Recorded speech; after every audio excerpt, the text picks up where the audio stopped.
Hey everyone, welcome to Civil Index and this is Pujita. This is our 25th video of Indian Polity series and ఇందులో మనం state and central relationships గురించి మాట్లాడదాం. So ఇది part 11లో cover అవుతుంది, ఓకేనా?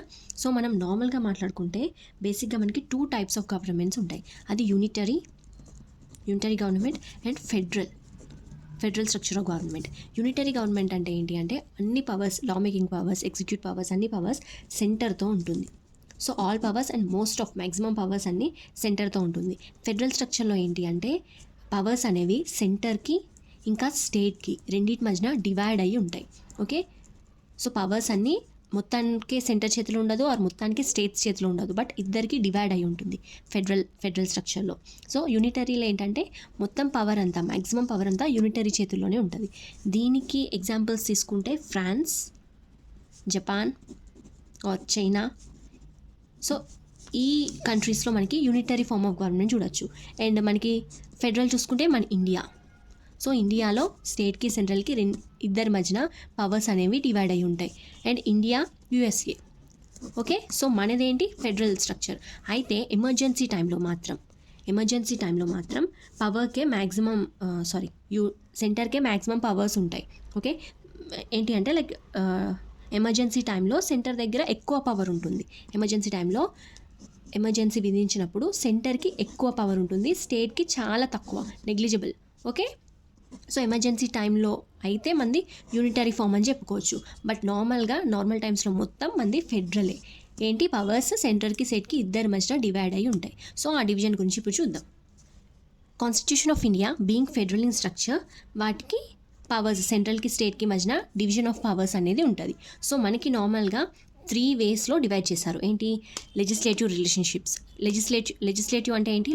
లా making. So లా making relationship like ఎవరు దేని మీద లా చేయొచ్చు, ఎవరు ఎక్కడి వరకు లా చేయొచ్చు. అంటే ఒక స్టేట్ ఒక లా చేసింది అంటే అది ఆ స్టేట్కి లేదా ఆ స్టేట్ ఇంటిగ్రల్ పార్ట్లో పనిచేస్తుంది. అదే సెంట్రల్ లా చేసిందంటే ఓవరాల్ ఇండియా పనిచేస్తుంది. అలా లెజిస్లేటివ్ రిలేషన్షిప్స్. ఆర్టికల్స్ కూడా గుర్తుపెట్టుకోండి, 245 to 255. ఓకే, సో అడ్మినిస్ట్రేటివ్ పర్పస్లో ఇద్దరి మధ్య రిలేషన్స్ ఎలా డివైడ్ చేసుకున్నారు, ఆ రిలేషన్ ఎలా ఉంది అని. Article 256 to article 263. ఫినాన్షియల్ మ్యాటర్స్లో ఎవరికి ఎంత లైక్ పవర్ ఉంది, ఎలాంటి రిలేషన్షిప్ ఉంది అని ఫినాన్షియల్ రిలేషన్షిప్స్లో చూస్తారు. So article 268 to article 293. ఇందులో మన లెజిస్లేటివ్ పవర్స్లో ఉన్నవి ఇంపార్టెంట్, అవి ఇప్పుడు మనం డిస్కస్ చేద్దాం. ఓకే, సో లెజిస్లేటివ్ పవర్స్ అనేవి ఎక్కడి నుంచి ఎక్కడి వరకు? 245 to ఆర్టికల్ 255. రిలేషన్షిప్స్ మనం 4 ఆస్పెక్ట్స్లో చూడొచ్చు. ఫస్ట్ ఏంటి? Territorial extent. అంటే ఒక సెంటర్ ఒక లా చేసింది అంటే అది ఎంత ఎక్స్టెంట్ వరకు అప్లికబుల్ ఉంటుంది, ఆర్ స్టేట్ లా చేసింది అంటే అది ఎంతవరకు అప్లికబుల్ ఉంటుంది, ఎవరు ఆ లాస్కి ఎవరు కట్టుబడి ఉండాలి, ఆర్ ఎంతవరకు అప్లికబుల్ ఉంటుంది అని. Distribution of legislative subjects. ఈ లెజిస్లేటివ్ సబ్జెక్ట్స్ అనేది ఎవరు ఏ మ్యాటర్ మీద చేయొచ్చు, అలాంటి సబ్జెక్ట్స్ అన్నిటినీ స్టేట్ సెంట్రల్ ఇద్దరు డివైడ్ చేసుకున్నారు. సో అవి మనం డిస్ట్రిబ్యూషన్ ఆఫ్ లెజిస్లేటివ్ సబ్జెక్ట్స్ దాంట్లో చూస్తాం. అండ్ మనకి ఇవి చాలా important. And parliamentary legislation in state field.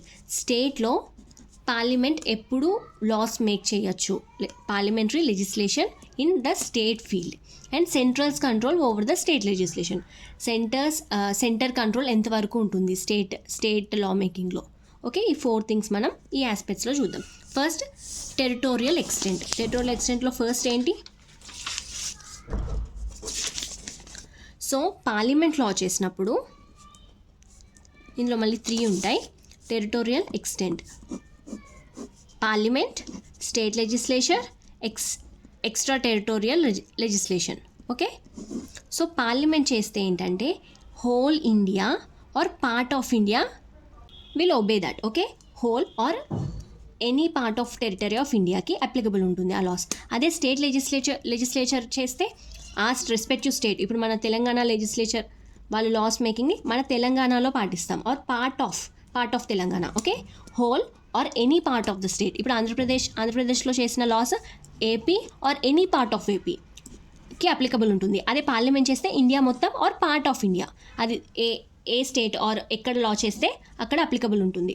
Okay, parliament అంటే whole or part of territory of India, or state అంటే whole or any part of state. Okay, ఇంకా మనకి ఎక్స్ట్రా టెరిటోరియల్ లెజిస్లేషన్ ఉంటుంది. ఏంటి అంటే పార్లమెంట్ లాస్ చేస్తుంది. అండ్ ఆ laws ఎవరికి అప్లికబుల్ అంటే Indian citizens and their property in any part of whole world. వాళ్ళు ఇండియన్ సిటిజన్సే, బట్ వాళ్ళు ఎక్కడో ఉన్నారు, వాళ్ళకి అప్లికబుల్ అవుతుంది. ఆర్ వాళ్ళ ప్రాపర్టీ మీద లా చేసే హక్కు ఎవరికి ఉంటుంది? పార్లమెంట్కి. Okay, so this is extra territorial legislation అంటారు దీన్ని.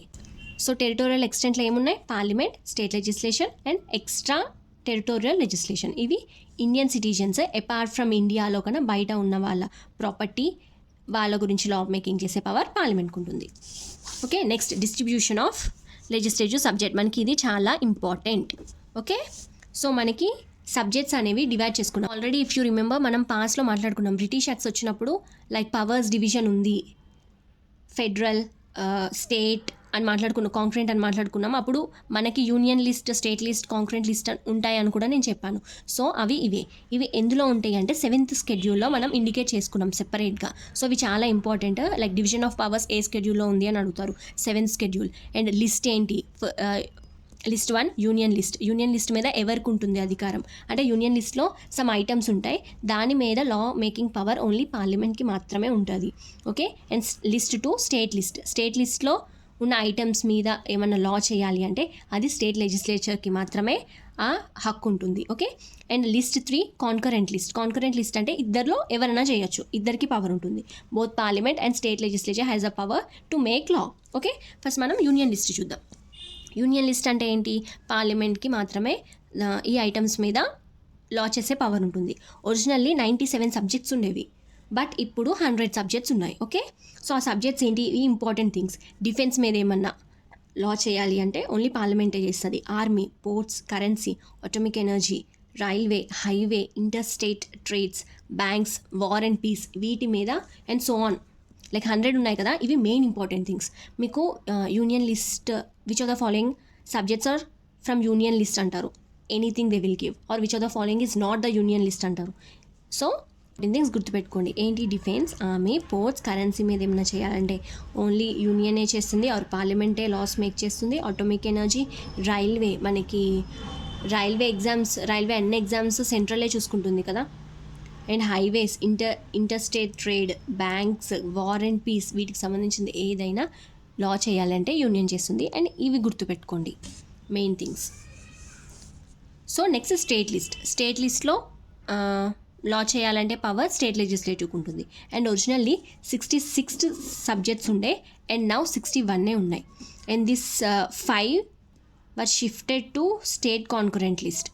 So 46th constitutional amendment act 1976లో వచ్చిన కాన్స్టిట్యూషనల్ అమెండ్మెంట్ యాక్ట్లో ఇక్కడ ఉన్న 5 సబ్జెక్ట్స్ని కాన్కరెంట్ లిస్ట్, స్టేట్ లిస్ట్ నుంచి కాన్కరెంట్ లిస్ట్కి షిఫ్ట్ చేశారు. అవేంటి? Education, forest, protection of wild animals and birds, weights and measures, administration of justice constitution and organization of all courts except supreme court and high court. ఈ 5 సబ్జెక్ట్స్ని 42nd constitutional amendment act ద్వారా state list నుంచి concurrent లిస్ట్కి shift చేశారు. Okay, so state లిస్ట్లో important things ఏంటి చూడండి. ఇవి state list. Income by agriculture మీద వచ్చే ఇన్కమ్ మీద ఏదైనా లా చేయాలంటే రెస్పెక్టివ్ స్టేట్ డిపెండ్ అయి ఉంటుంది. సో ఇప్పుడు మనకి తెలంగాణలో అగ్రికల్చర్ ఇన్కమ్ మీద ఏదో లా చేశారు అంటే అది తెలంగాణలోనే అప్లికబుల్. ఏ స్టేట్లో చేస్తే ఆ స్టేట్. ఇప్పుడు ఏపీలో థియేటర్స్ మీద లా చేశారు, అది థియేటర్స్కి మాత్రమే ఏపీలో ఉన్న థియేటర్స్కి మాత్రమే అప్లికబుల్. అలా రెస్పెక్టివ్ స్టేట్ ఏమైనా లా చేస్తే ఆ స్టేట్, ఆ టెరిటోరియల్లో అవి అప్లికబుల్ అవుతుంది. ఓకే, సో వాళ్ళు దేని మీద చేయొచ్చు? 61 సబ్జెక్ట్స్ ఉన్నాయి. And these are important things. Okay, గుర్తుపెట్టుకోవాలి ఇవి. Income by agriculture, police, theaters, police recruitment అనే స్టేట్సే చేసుకుంటాయి.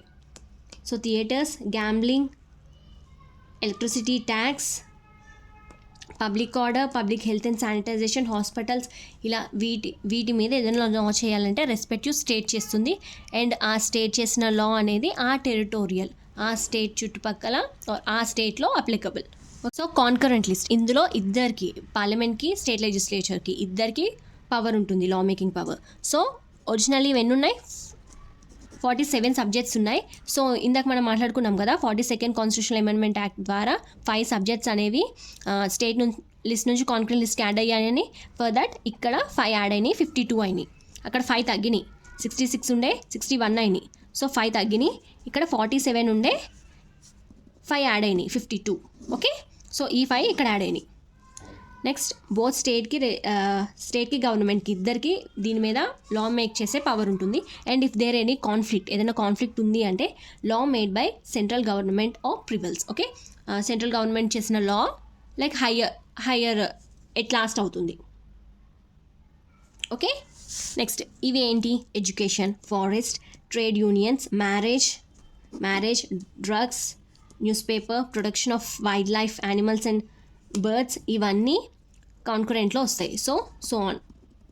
ఇవి ఇంపార్టెంట్ థింగ్స్ గుర్తుపెట్టుకోండి. ఈ స్టేట్ లిస్ట్ అనేది ఒకవేళ మీరు చదివేటప్పుడు ఏమన్నా అనిపిస్తే అప్డేట్ చేసుకుంటూ ఉండండి. ఓకే, సో రెసిడ్యూరీ పవర్ అంటే ఈ 3 లిస్ట్లో వచ్చినవి కాకుండా ఇంకోటి ఏమైనా సబ్జెక్ట్, కొత్త సబ్జెక్ట్ ఉంది, ఈ 3 లిస్ట్లో మెన్షన్ చేసిన సబ్జెక్ట్స్ కాకుండా వేరేది ఏమైనా కొత్త సబ్జెక్ట్ ఉంది అంటే దాని మీద లా మేక్ చేసే పవర్ పార్లమెంట్కి ఉంటుంది. We familiar with this residuary word. Residuary అంటే ఏంటి? మిగిలిపోయింది, లాస్ట్కి మిగిలింది అని అర్థం వస్తుంది కదా రెసిడ్యూరీ అంటే.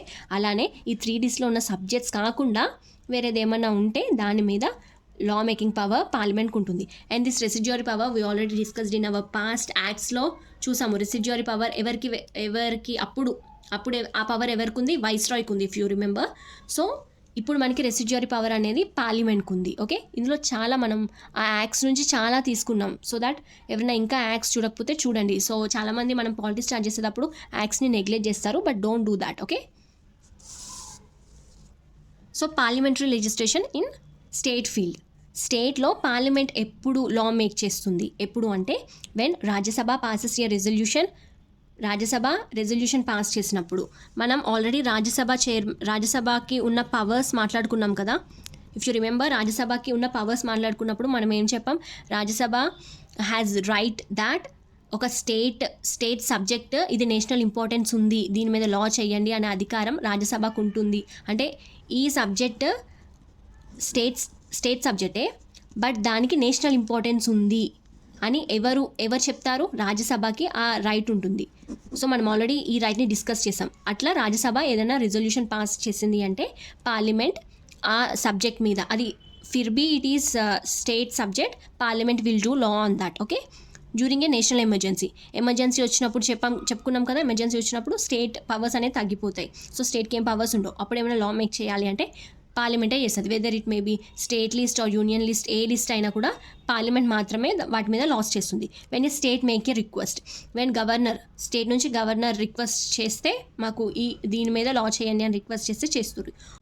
To implement international agreements international లెవెల్లో ఏదో అగ్రిమెంట్ జరిగింది. సో దాన్ని ఇంప్లిమెంట్ చేయాలి అంటే సమ్ స్టేట్ సబ్జెక్ట్ మీద లా చేయాలి.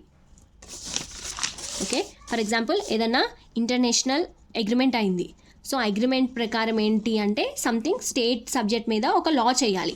సో అగ్రిమెంట్ ఇంప్లిమెంట్ చేయడానికి స్టేట్ సబ్జెక్ట్ మీద లా చేయాలి. అలాంటప్పుడు ఆ స్టేట్ సబ్జెక్ట్ మీద పార్లమెంట్ లా చేయొచ్చు. Okay, during the president rule ఉన్నప్పుడు కూడా పార్లమెంట్ స్టేట్ లాస్ బిల్డ్ చేయొచ్చు. Okay, so next central control over the state legislature. State చేసే లాస్ మీద సెంట్రల్ కంట్రోల్ ఎలా ఉంటుంది అని. The governor can reserve certain types of bills passed by the state legislature for consideration of president consideration కోసం. ఫిర్బీ it is passed in state లెజిస్లేచర్లో ఆ bill pass అవ్వింది, but president consideration కోసం కొన్ని బిల్స్ అనేది పంపుతారు. సో ప్రెసిడెంట్ అంటే ఎవరు? యూనియనే కదా, సెంట్రే కదా.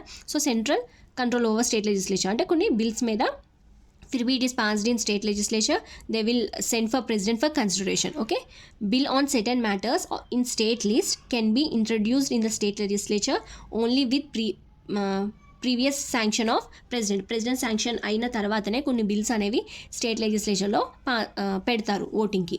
సో స్టేట్ లెజిస్లేచర్లో ఆ బిల్ పెట్టాలి అంటే ప్రెసిడెంట్ సైన్ అనేది కావాలి. సో ఇలాంటి కండిషన్స్ అనేవి కొన్ని ఉంటాయి. సో ఇందులో మెయిన్గా మీరు ఈ లిస్ట్ చూసుకోండి. సో ఏ లిస్ట్లో ఎలాంటి టైప్ ఆఫ్ ఐటమ్స్ వస్తున్నాయి. యూనియన్ వాళ్ళు ఏ లిస్ట్ మీద లా చేస్తారు, స్టేట్ వాళ్ళు ఏ లిస్ట్ మీద, కాన్కరెంట్ లిస్ట్. సో అందులో ఉన్న మ్యాటర్స్ ఏంటి, ఆర్ రెసిడ్యూరీ పవర్ ఎవరికి ఉంటుంది, పార్లమెంట్కి ఉంటుంది. ఓకే, సో ఇవి చూసుకోండి, చాలా important. And division of powers were mention in 7th schedule. ఇది కూడా చాలా చాలా ఇంపార్టెంట్.